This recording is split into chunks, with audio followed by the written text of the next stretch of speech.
Amigo, cuán agradable es contar con su sintonía y con su amistad. El mensaje de hoy se intitula Aprendiendo a depender. Y le invito a que busque en la Biblia el capítulo 11 de Hebreos. Después de unos instantes leeremos el versículo 21. Escuché que una vez el boxeador Cassius Clay, mejor conocido como Muhammad Ali, estuvo en un avión y la azafata vino y le dijo: Señor, use el cinturón de seguridad. Ya estamos listos para despegar. Y él contestó: Superman no necesita cinturón de seguridad. Y ella le dijo: cierto, pero Superman tampoco necesita avión. Buena respuesta. Muchos piensan que la autosuficiencia es una virtud, y durante las ceremonias de graduación en los colegios habrá oradores diciendo a los jóvenes que aprendan a ser autosuficientes. Pero la verdad del asunto es que la autosuficiencia no es una virtud. Espiritualmente es un vicio.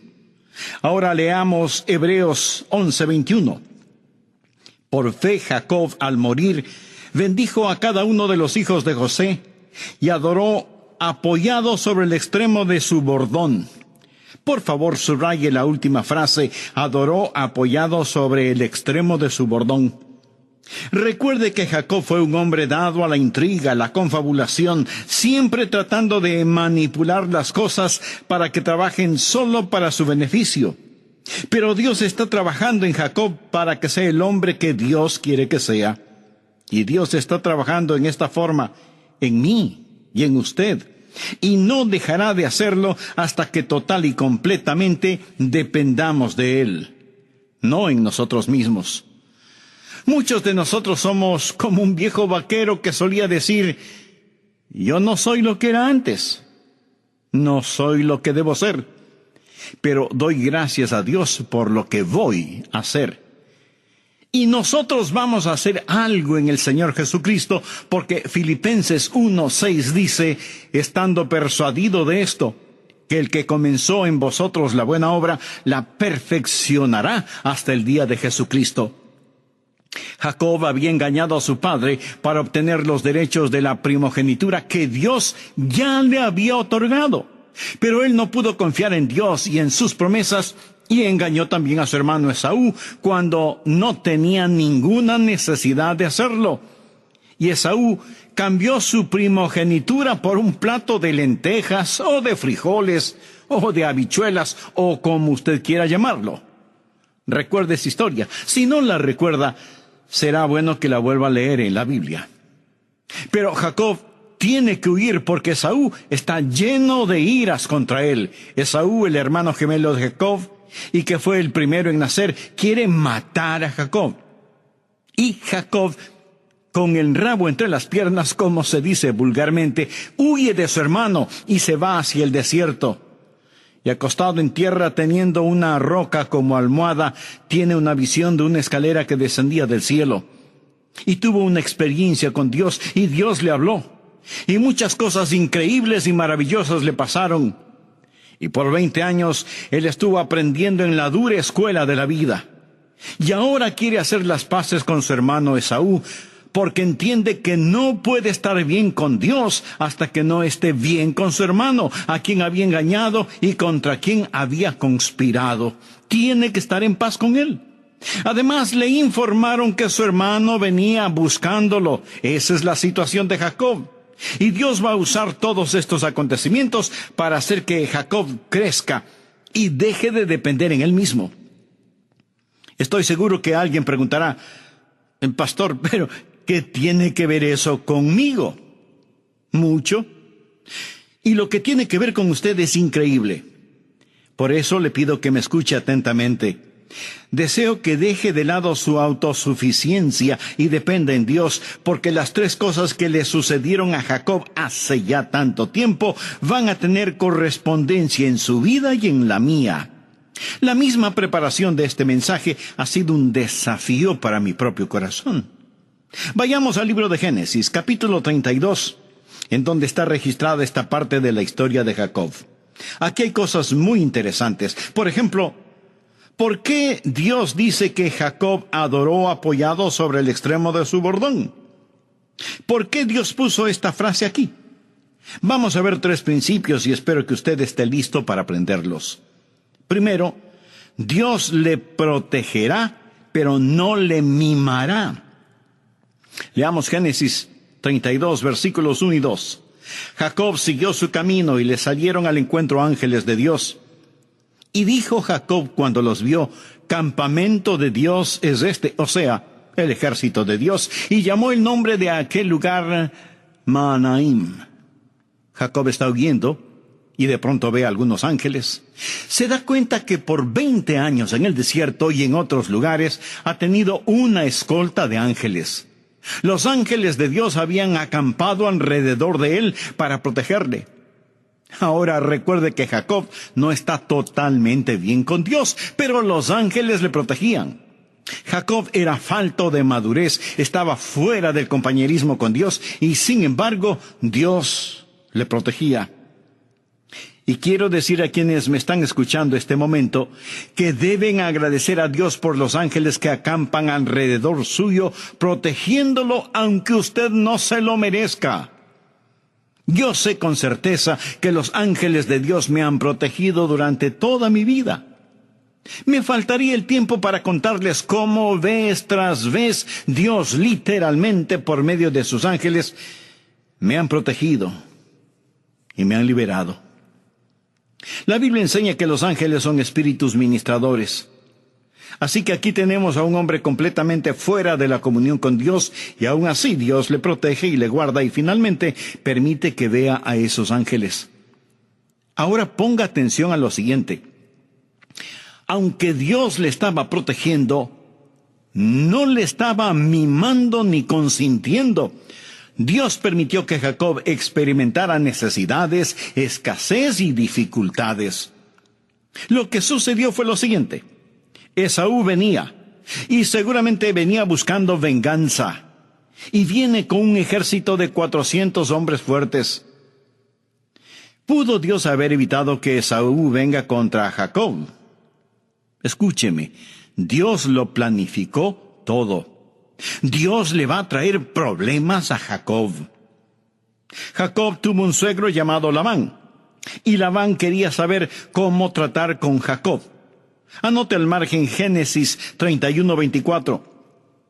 Y vino Dios a Labán arameo en sueños aquella noche, y le dijo: guárdate que no hables a Jacob descomedidamente.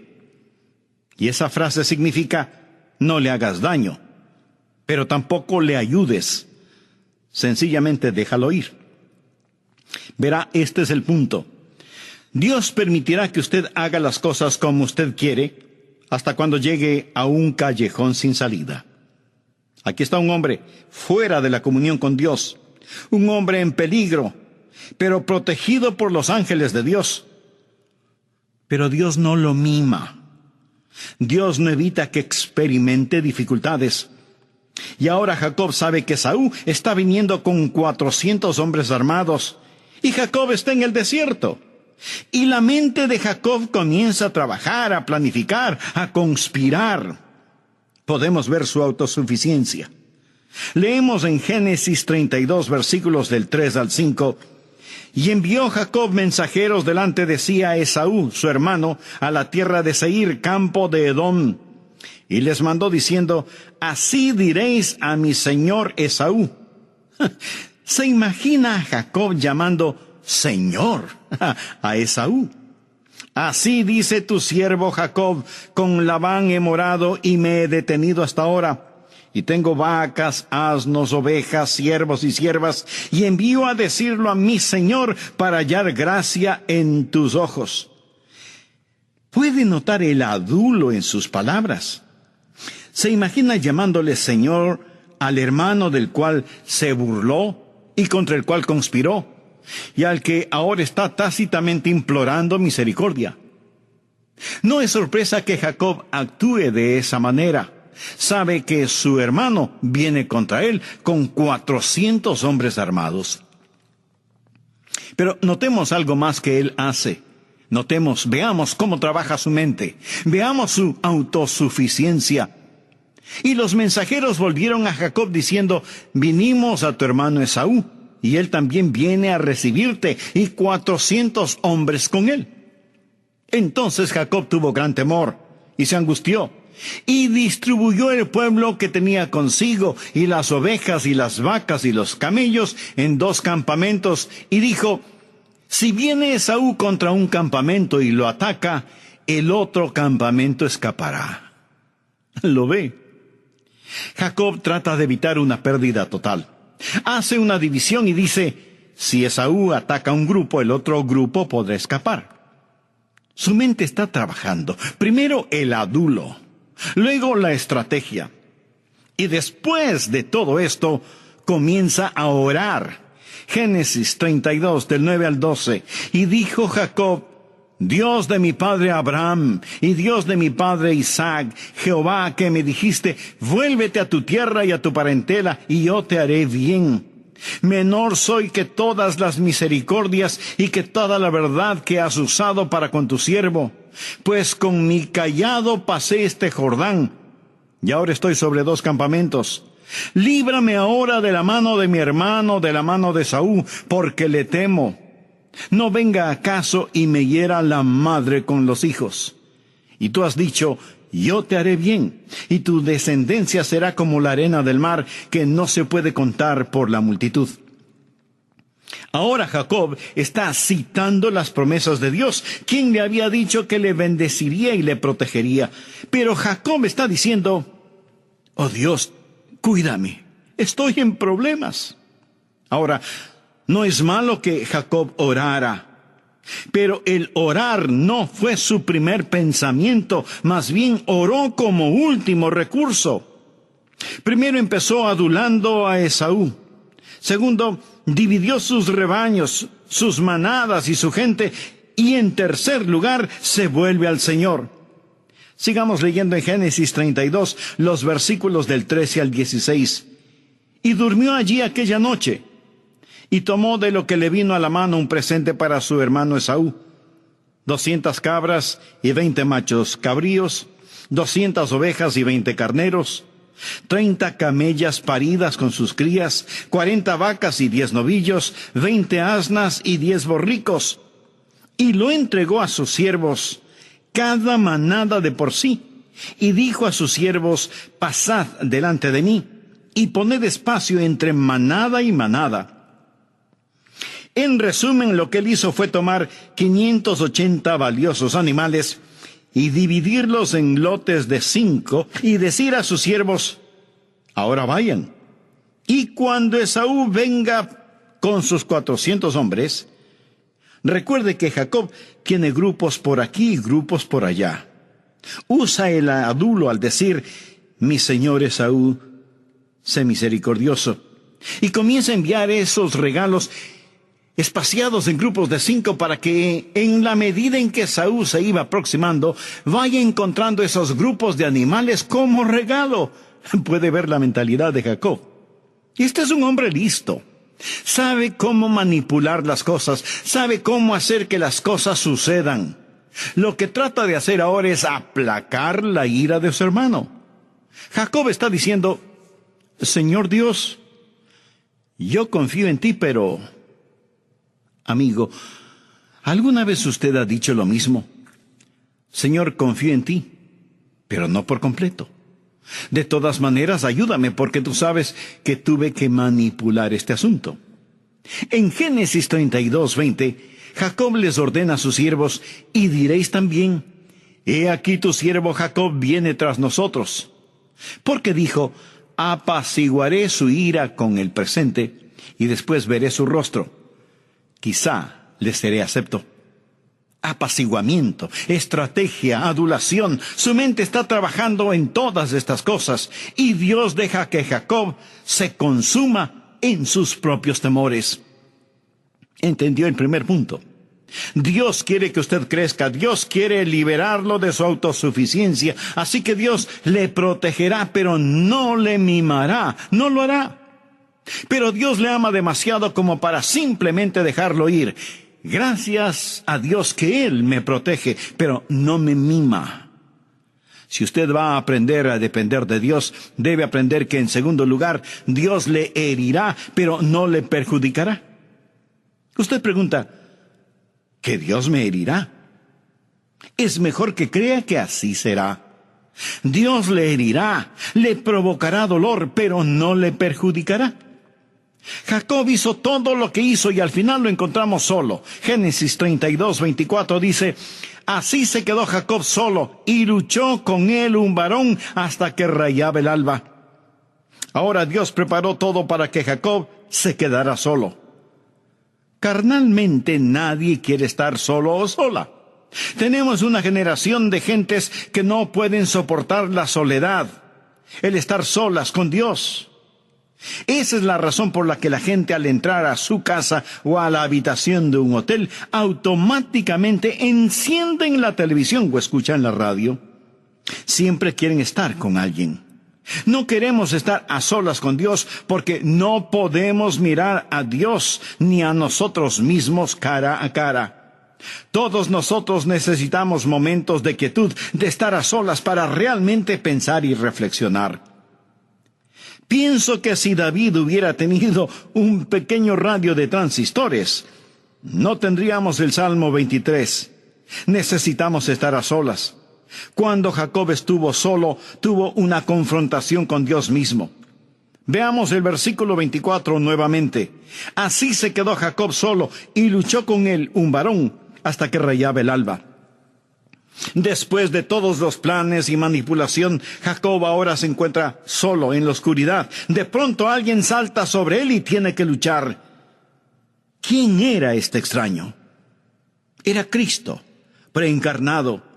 Esto sucedió mucho tiempo antes de que Jesús naciera de una virgen. Es lo que se llama una teofanía, o sea, una preencarnación del Señor.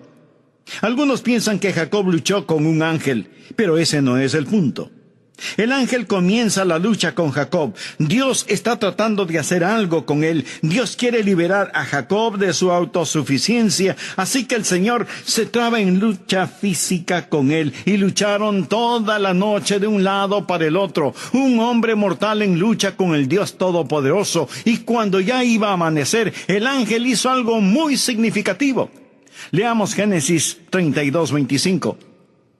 Y cuando el varón vio que no podía con él, tocó en el sitio del encaje de su muslo y se descoyuntó el muslo de Jacob mientras con él luchaba. Y dijo, esto es, el ángel le dijo a Jacob, déjame, porque raya el alba. Y Jacob le respondió, no te dejaré si no me bendices.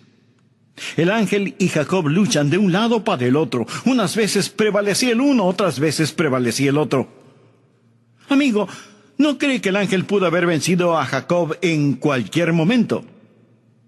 Me gusta lo que alguien dijo al respecto. La pelea estaba arreglada. Quiero decir, aquí un mero mortal luchando. Si hubiera sido esta lucha con un ángel común y corriente, no hubiera habido competencia. Pero Jacob luchaba con el Cristo preencarnado y luchó toda la noche. Y finalmente, como si el Señor hubiera dicho, Jacob, no me gusta lo que te voy a hacer, toca el lugar del encaje del muslo y lo descoyunta, y Jacob no puede seguir luchando.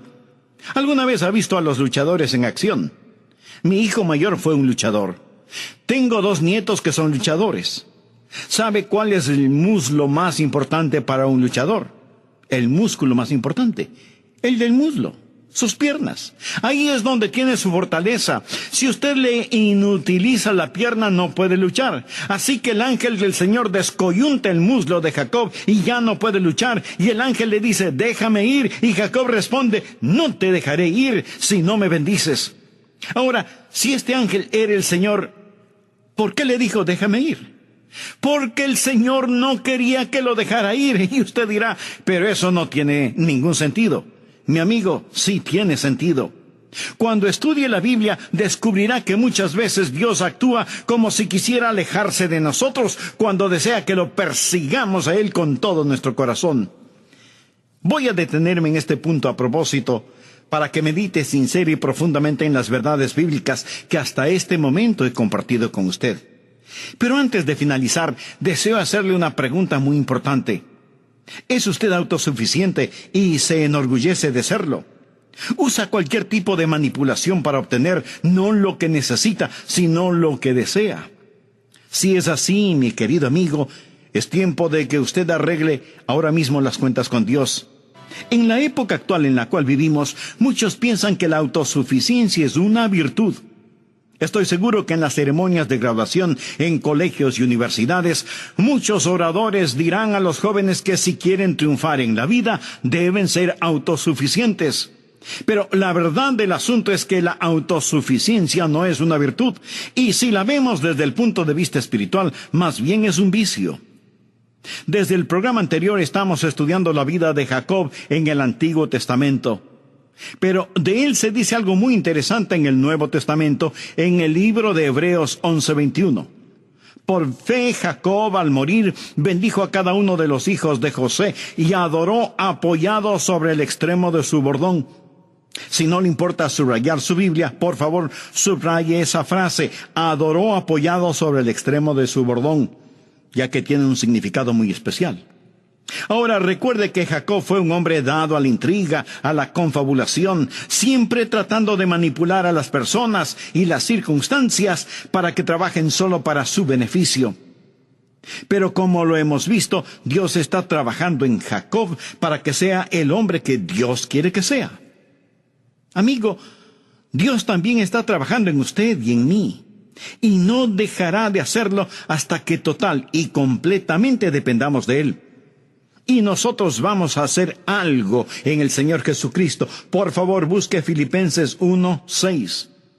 Estando persuadido de esto, que el que comenzó en vosotros la buena obra, la perfeccionará hasta el día de Jesucristo. Jacob había engañado a su padre para obtener los derechos de la primogenitura que Dios ya le había otorgado. Pero él no pudo confiar en Dios y en sus promesas, y para asegurarse que recibiría las bendiciones de Dios, engañó también a su hermano, cuando no tenía necesidad de hacerlo. De paso diré, mi querido amigo, que es totalmente absurdo el tratar de tener las bendiciones de Dios, engañando a los demás.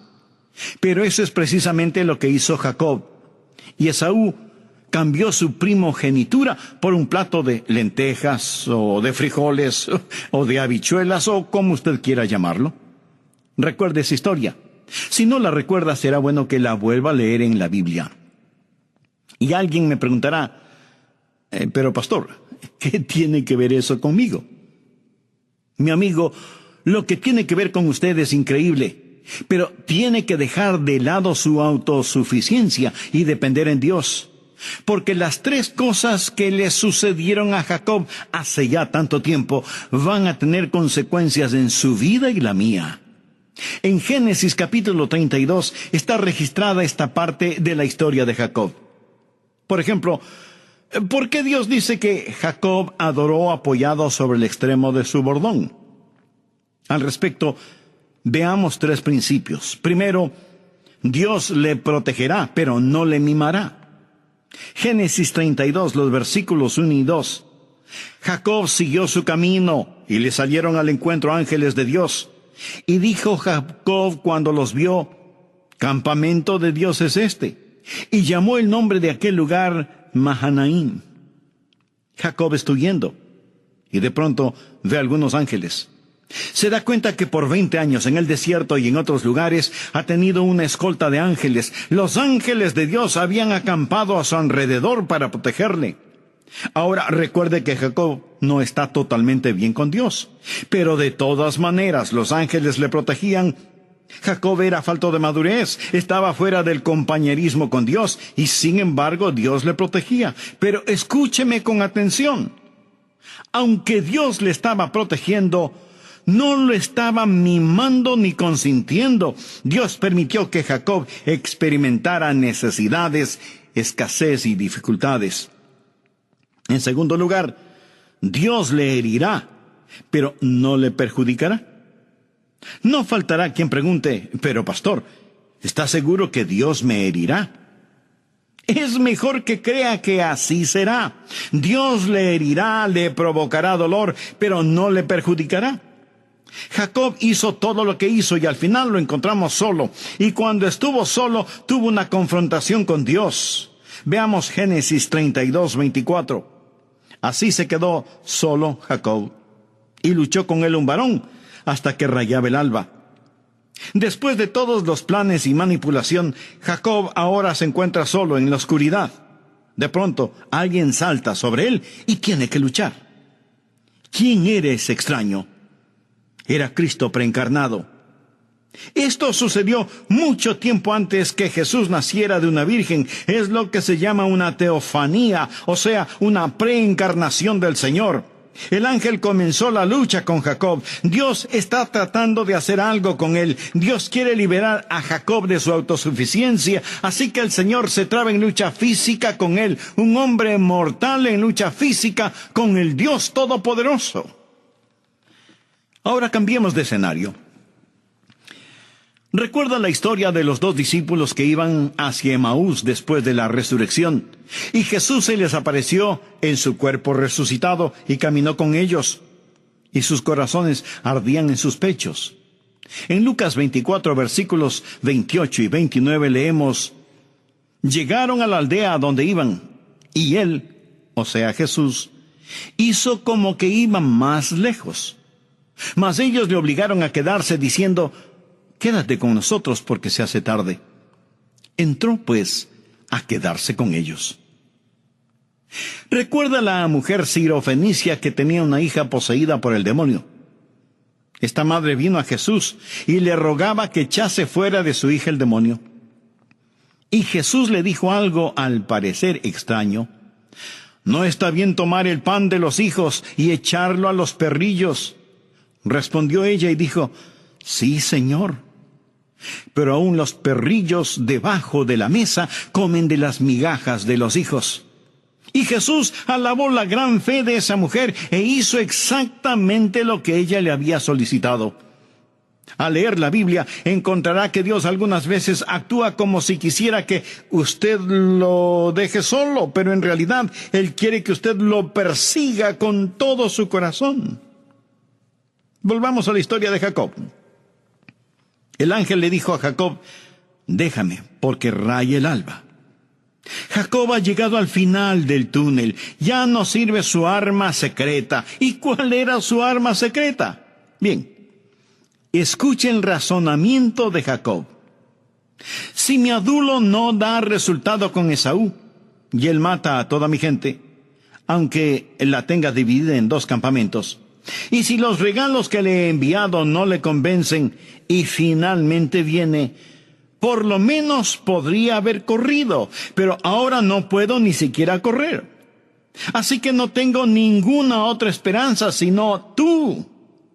Y no te dejaré ir hasta que me bendigas. Dios había traído a este hombre hasta el punto en donde se diera cuenta que su única esperanza era Dios. No sus intrigas, sino su rendición. No sus manipulaciones, sino sus ruegos. Dios le hirió, pero no le perjudicó. ¿Cómo le gustaría a usted eso? A lo mejor no le gusta esa idea y dice: no me gusta la idea de que Dios me hiera. Amigo, Dios le ama demasiado como para dejarlo tranquilo con su autosuficiencia. Dios le protegerá, pero no le mimará. Dios le herirá, pero no le perjudicará. Mi padre me provocaba dolor. ¿Alguna vez su padre le ha castigado?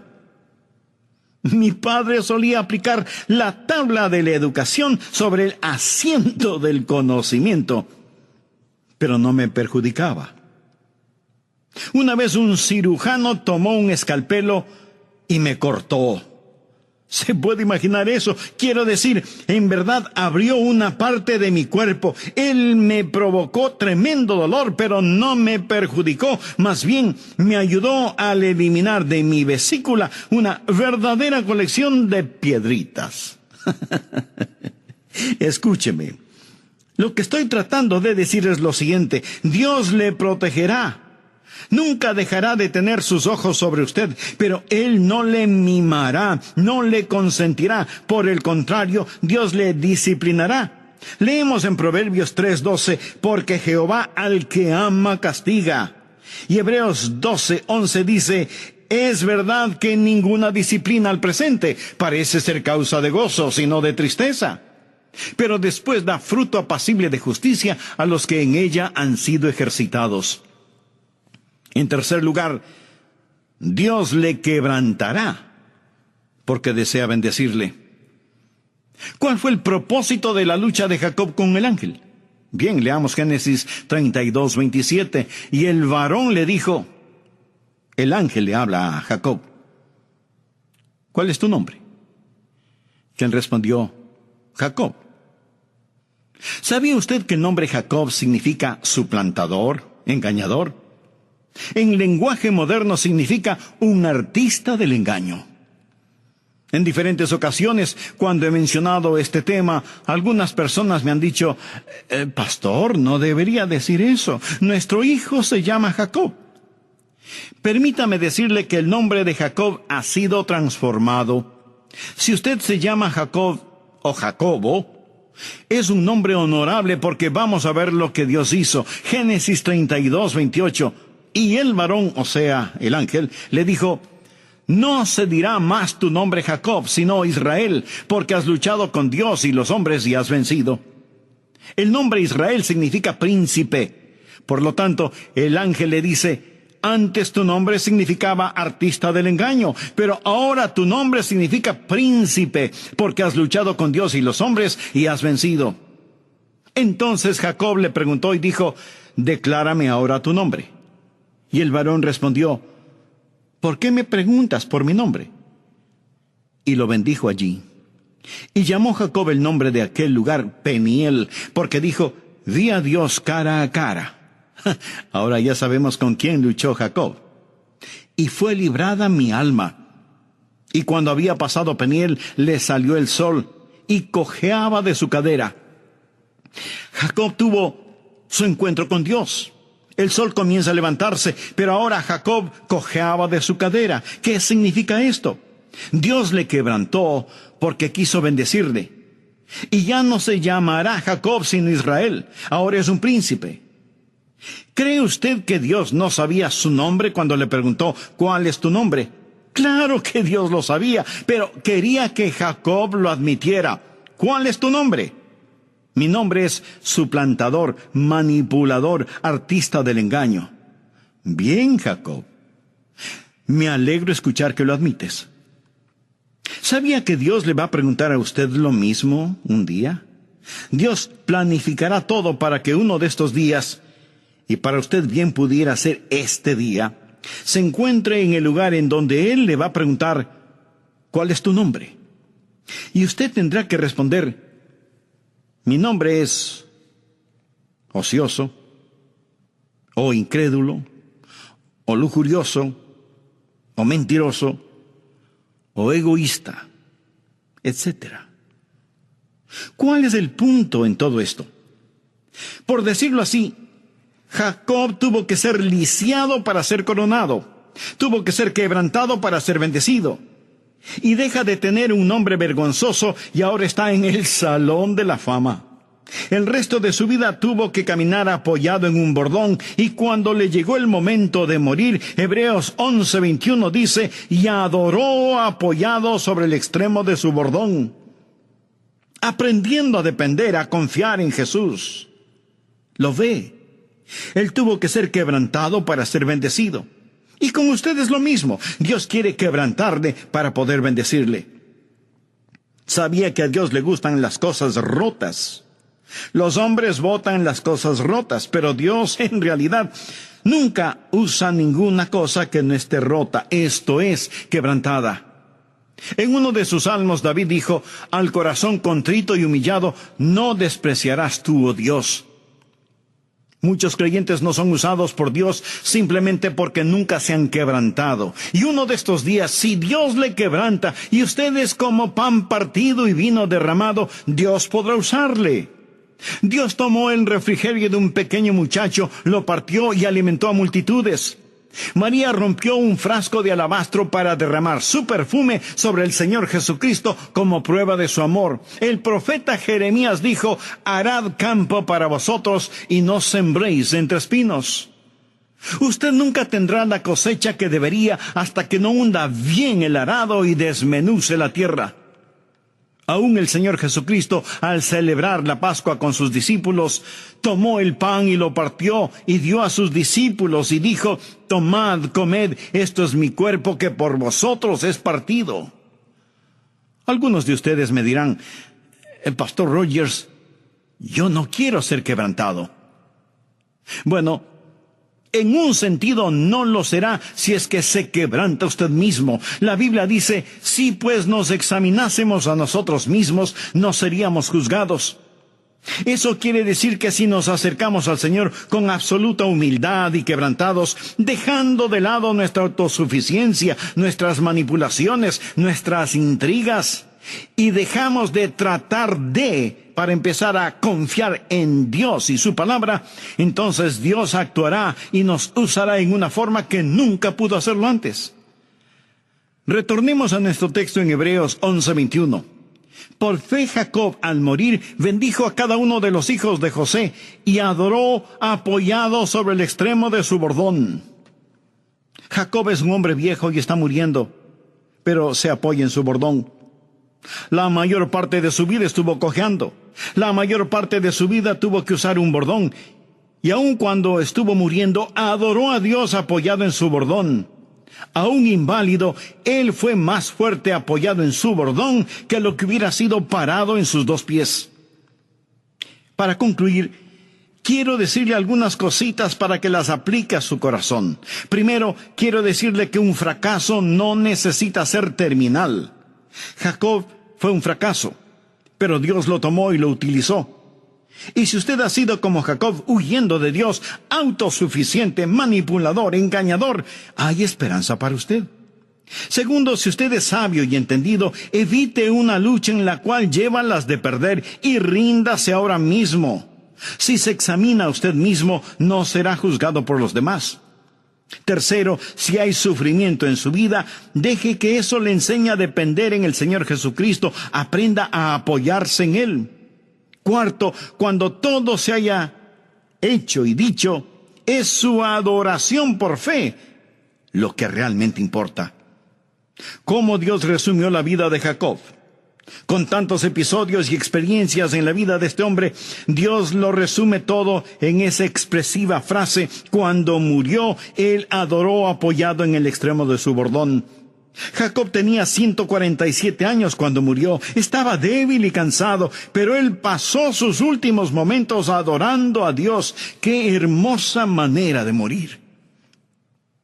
Un hombre queriendo agradar a Dios pensó que conseguiría ese objetivo volviéndose un ermitaño y se fue a vivir en una cueva. Un día alguien vino a visitarle y le preguntó: ¿sigues luchando con el demonio? Y el ermitaño contestó: no, ya no. Ahora estoy luchando con Dios. Oh, espero que no tengas la esperanza de ganar. El ermitaño respondió: no. Yo espero perder. Y esa es la esperanza que tengo para todos nosotros, que nos inclinemos delante de Él y le digamos: no te dejaré ir hasta que me bendigas. He predicado ya por mucho tiempo como para saber lo siguiente: para algunos de ustedes este mensaje pasará por su vida sin beneficio de inventario. Usted no tiene ningún interés en estas cosas porque durante toda su vida ha sido enseñado a ser autosuficiente. Pero escúcheme con atención. Dios le ama demasiado como para dejarle en esa condición. Ahora, si usted no conoce a Dios, esto no se aplica a usted. Pero Jacob amaba a Dios y tuvo que ser librado de su autosuficiencia. Aprendió a depender en Dios. Debemos aprender a apoyarnos en Jesús. Y el anciano Jacob murió apoyado en su bordón, apoyado en Dios, aprendiendo a depender, aprendiendo a confiar, aprendiendo a apoyarse en Jesús. Eso significa poner su fe en donde Dios ya puso sus pecados, en el Señor Jesucristo, y confiar solo en Él como su Salvador y Señor en forma personal. Amigo, Él le ama tanto que está llamando a la puerta de su corazón para entrar y tomar el control de su vida, para ser su bordón, su cayado, su seguridad, su guía, su amigo, su querido Señor. Si usted aún no tiene esa relación íntima